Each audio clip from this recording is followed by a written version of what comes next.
370 वापस आना चाहिए कि नहीं?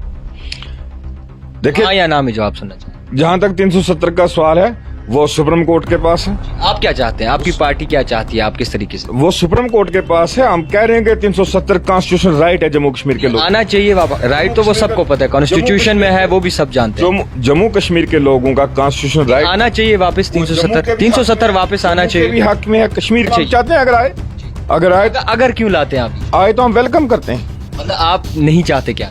हम वेलकम करते हैं। नहीं हम यस में, नो नहीं है मेरा जवाब इसका। लगता तो नो में।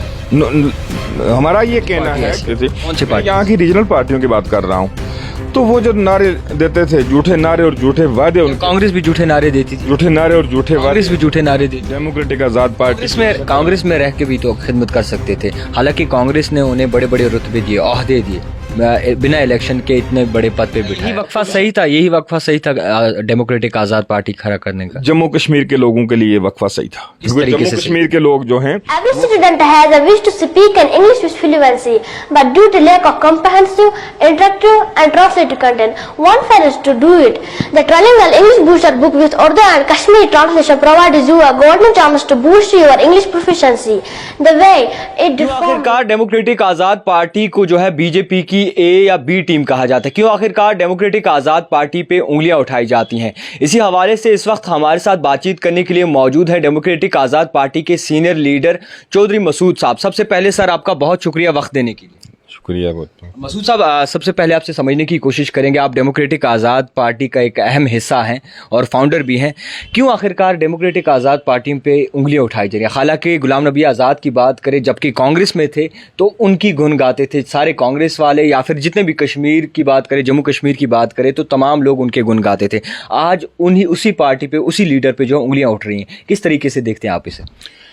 देखिए, जब गुलाम नबी आज़ाद साहब यहाँ 2006 में यहाँ रियासत जम्मू कश्मीर के वज़ीर आला बने जी, तो 2.5 साल उनकी सरकार चली। 2.5 साल के बाद जो अलायंस पार्टनर थे, उनको जब ये चीज़ दिखी कि रियासत जम्मू कश्मीर में डबल शिफ्ट और ट्रिपल शिफ्ट पे आज़ाद साहब काम करवा रहे हैं, रियासत जम्मू कश्मीर में वज़ीर कमीशन जैसी जो 20-25 साल से रिपोर्ट जो पड़ी हुई थी, जिस पर डस्ट पड़ी हुई थी, उसको फाइल को ओपन करना और रियासत में मुख्तलिफ इजला देना, तस्सीलें देना, ब्लॉक देना, डिग्री कॉलेज आज़ाद साहब ने उस वक़्त खोले, तो लोग, उन पार्टियों को ये अंदाज़ा लगा कि गुलाम नबी आज़ाद साहब के 2.5 साल जो हैं वो पिछले 70 सालों पर भारी पड़ रहे हैं।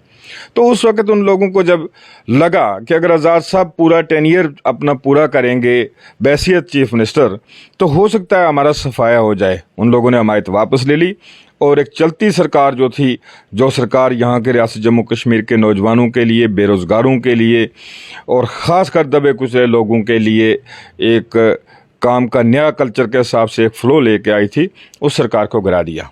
आज भी वही लोग, जब गुलाम नबी आज़ाद साहब यहाँ पर आए, उन्होंने यहाँ पर पहला जलसा किया रिज़ाइन पार्टी से करने के बाद। उस वक़्त लॉन्च भी उन्होंने नई पार्टी नहीं की थी, लेकिन एज़ इंडिविजुअल गुलाम नबी आज़ाद साहब जब आए तो उन्होंने यहाँ जलसा जो जम्मू में किया, उसमें हज़ारों की तादाद में लोगों ने शमूलियत की। तैयारी पहले इसी थी लॉन्च करने की। और नहीं, मैं कह रहा हूँ, जब रिज़ाइन देने के बाद जब आए, उस वक़्त बैसियत इंडिविजुअल थे, उस वक़्त वो किसी पार्टी को ऐड नहीं कर रहे थे।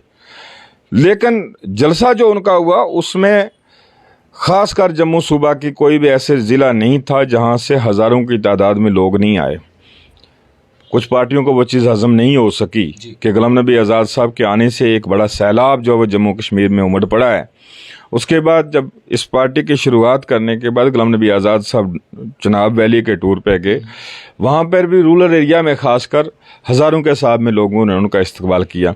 तो आज वो पार्टी क्या करेगी? वो हमारे मुंह के ऊपर प्यार थोड़ी देगी। आज जब वो पार्टियाँ जो यहाँ पर झूठे नारों के बिना पर, स्लोगन जो थे, इमोशनल स्लोगन के बिनाद के ऊपर यहाँ इलेक्शन लड़ते थे, ब्लैक कौन सी पार्टी ऐसी थी? कौन सी पार्टी? यहाँ की रीजनल पार्टियों की बात कर रहा हूँ।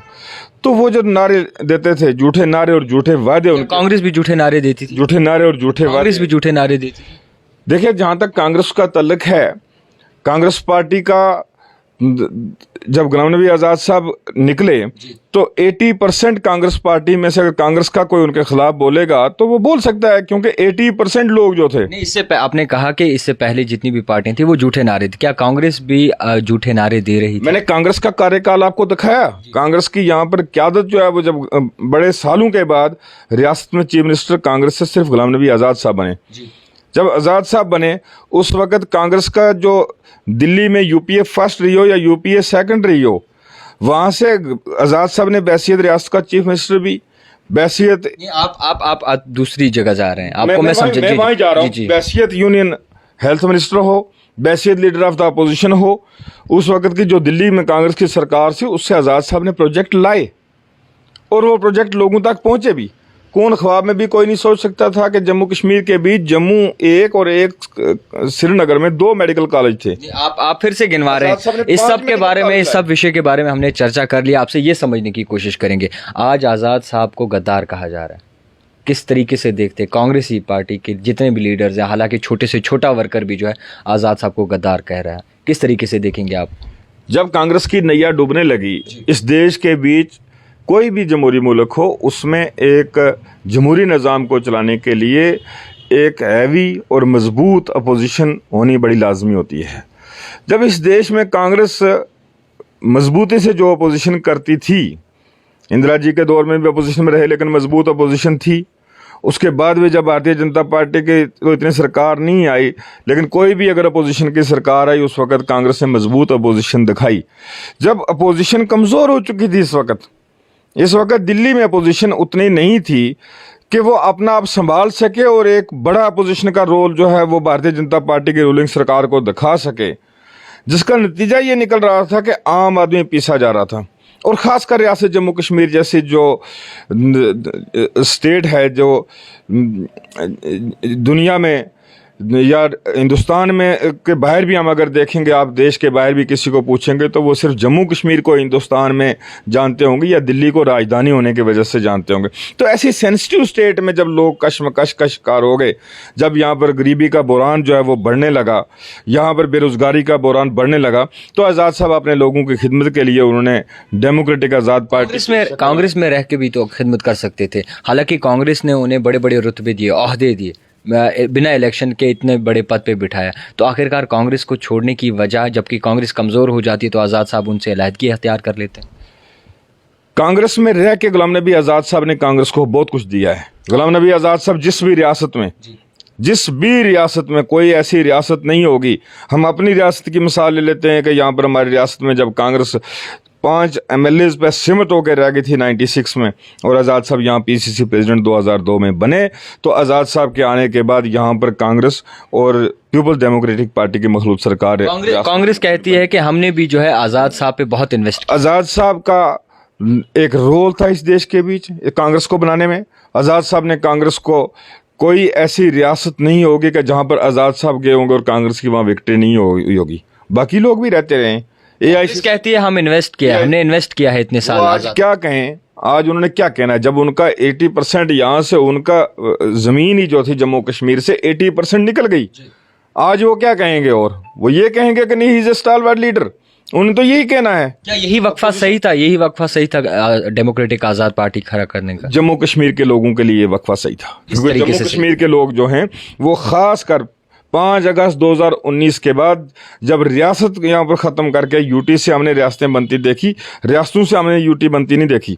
जब यहाँ पर यूटी बनाई गई, एक लिमिटेड से जम्मू कश्मीर का नक्शा जो था उसको डिवाइड किया गया, यहाँ लद्दाख को अलग किया गया।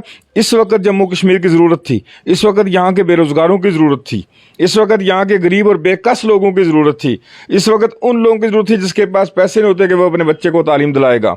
इस वक्त इंफ्रास्ट्रक्चर जो है वो नफ़ी के बराबर हैं। तो इस वक्त ज़रूरत थी कि गुलाम नबी आज़ाद जैसा विजनरी स्टालवर्ड लीडर जो है वो जम्मू कश्मीर की क़यादत संभाले। और हमें तवक्का है कि रियासत जम्मू कश्मीर के लोग जिस हिसाब से निकले हैं आज़ाद साहब की पार्टी बनने के साथ साथ, आज़ाद साहब इंशाअल्लाह ताला यहाँ के रियासत के वज़ीर आला होंगे।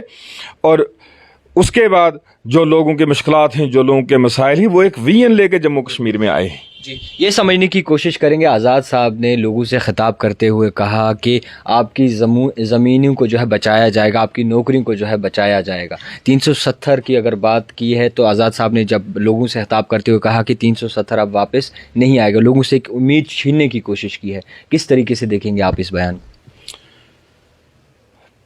1953 کے بعد یہاں پر لوگوں کو اٹانوی کی بھی جھوٹی امید دی گئی۔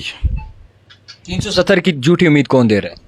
1953 کے بعد 1953 کے بعد یہاں پہ یہ کہا گیا کہ ہم 53 کی پوزیشن بحال کریں گے، یہاں پر اٹانوی آئے گی۔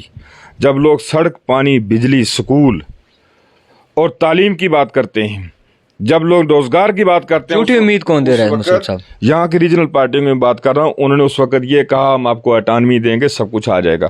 مسئلہ سپریم کورٹ میں تھا۔ اس کے بعد یہاں سیلف رول کا بھی کہا گیا کہ ہم سیلف رول دیں گے۔ اب جہاں تک 370 کا مسئلہ ہے، آزاد صاحب نے ایک سچی بات کی ہے، انہوں نے کہا کہ ایموشنل نعروں سے ووٹ مت لو، بلیک میلنگ سے ووٹ مت لو، اگر ووٹ لینا ہے تو وہ کام کے آدھار پہ لو، ڈیولپمنٹ کے آدھار پہ لو، روزگار کے آدھار پہ لو۔ جہاں تک انہوں نے کہا زمینوں کے تحفظ کے لیے، آزاد صاحب نے کہا کہ جب تک جموں کشمیر کو فل فلیج ریاست کا درجہ نہیں دیا جاتا تب تک یہاں کی زمینیں محفوظ نہیں ہیں۔ جموں کشمیر کا تو پہلے ہی 70% حصہ جو ہے وہ لینڈ کا پہاڑوں کے اوپر ہے، یہاں تو صرف 30% ایریا ہے جس کے بیچ پاپولیشن ہے، باقی تو صرف پہاڑ ہیں جس میں 12 مہینے برف رہتی ہے، جنگل ہیں اور پہاڑ ہیں۔ مینیفیسٹو میں الگ کیا چیز ہے آپ کے مینیفیسٹو میں کیا الگ ہے آپ کی پارٹی کے مینیفیسٹو میں؟ اگر اپنی پارٹی کے مینیفیسٹو دیکھیں، آپ کی پارٹی کا مینیفیسٹو دیکھیں، سارا کچھ سیم ہی ہے، الگ کیا ہے آپ کی مینیفیسٹو؟ ابھی مینیفیسٹو تو سامنے نہیں آیا ہماری پارٹی کا، بتایا تو یہ جا رہا ہے کہ زمینوں کے تحفظ، لیکن جو ایجنڈا لے کے ڈیموکریٹک آزاد پارٹی چل رہی ہے، ہمارا سب سے پہلا ایجنڈا ہے کہ ریاست جموں کشمیر کو فل فلیج ریاست کا درجہ دیا جائے۔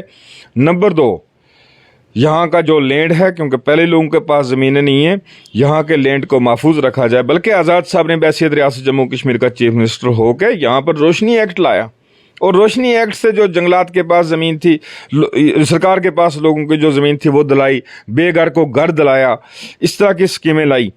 نمبر 3 جو آزاد صاحب کہہ رہے ہیں کہ اگر ریاست جموں کشمیر میں آزاد صاحب کی سرکار آئے گی، انشاءاللہ تعالیٰ کوئی بھی گھر ایسا نہیں ہوگا جس میں روزگار نہیں ملے گا۔ اب آپ کہیں گے روزگار کیسے ہوگا؟ روزگار کریٹ کرنے کے لیے ویژنری مائنڈ چاہیے غلام نبی آزاد صاحب جیسا۔ ہمارے تو یہاں کے اگر پہاڑوں کا استعمال ہی کیا جائے، یہاں کے جنگلوں کا استعمال ہی کیا جائے، یہاں کے چشموں کا استعمال ہی کیا جائے، ان کو ٹورزم میپ کے اوپر لایا جائے تو لاکھوں کی سنکھیا میں یہاں پر روزگار کھلتا ہے۔ یہاں اگر پہاڑیاں ہی کھو دی جائیں، کالا کوٹ تھرمل پروجیکٹ تھا وہ بند کر دیا ان سرکاروں نے۔ اس طرح کے کچھ ایشوز ہیں کہ جس میں خود بخود جموں کشمیر روزگار کا ایک خزانہ جو وہ پیدا ہو سکتا ہے۔ آزاد صاحب چاہتے ہیں کہ کوئی بھی گھر جموں کشمیر کا ایسا نہ رہے جس میں گھر کا آدمی جو وہ محتاج ہو کھانے کے لیے۔ بالکل مختصر سا سوال رہے گا، 370 واپس آنا چاہیے کہ نہیں؟ دیکھیں، ہاں یا نا میں جواب سننا چاہیں۔ جہاں تک 370 کا سوال ہے وہ سپریم کورٹ کے پاس ہے۔ آپ کیا چاہتے ہیں؟ آپ کی پارٹی کیا چاہتی ہے؟ آپ کس طریقے سے؟ وہ سپریم کورٹ کے پاس ہے۔ ہم کہہ رہے ہیں کہ 370 کانسٹیٹیوشن رائٹ ہے جموں کشمیر کے لوگ، آنا چاہیے واپس۔ رائٹ تو وہ سب کو پتہ ہے، کانسٹیٹیوشن میں ہے، وہ بھی سب جانتے ہیں۔ جموں کشمیر کے لوگوں کا کانسٹیٹیوشن رائٹ آنا چاہیے واپس 370 واپس آنا چاہیے۔ بھی حق میں ہے، کشمیر کے بھی حق میں ہے۔ 370 آئے تو اس سے بڑی بات کون؟ آپ کیا چاہتے ہیں؟ آنا چاہیے؟ چاہتے ہیں اگر آئے اگر کیوں لاتے ہیں آپ بیچ؟ آئے تو ہم ویلکم کرتے ہیں۔ مطلب آپ نہیں چاہتے کیا؟ ہم ویلکم کرتے ہیں، نہیں ہم یس میں، نو نہیں ہے میرا جواب اس کا۔ لگتا تو نو میں۔ ہمارا یہ کہنا ہے کہ جموں کشمیر کے لیے کانسٹیٹیوشنل پروویژن کے بیچ آیا تھا 370، جو جموں نہیں آپ نے جو بات کہی اس میں اگر آیا، اسی لیے کشمیر کے لوگوں کے ہت میں بھی ہے، لیکن مسئلہ سپریم کورٹ کے پاس ہے۔ ہم امید کرتے ہیں کہ سپریم کورٹ 370 کے حق میں فیصلہ دے گا اور اس کو ریسٹور کرے گا۔ آنا چاہیے بات، آنا چاہیے۔ خیر جس طریقے سے ڈیموکریٹک آزاد پارٹی کی بات کریں تو کئی ساری جو ہے انگلیاں ڈیموکریٹک آزاد پارٹی پہ اٹھ رہی ہیں، اور دیکھنے والی یہ بات ہوگی کہ آنے والے انتخابات میں ڈیموکریٹک آزاد پارٹی کو لوگ کتنا پسند کرتے ہیں اور کتنی بھلائی اور بہبودی کے لیے لوگوں کے لیے ایک ڈیموکریٹک آزاد پارٹی کام کرتی ہے۔ آپ دیکھتے رہیے the type writer Javed Khan کے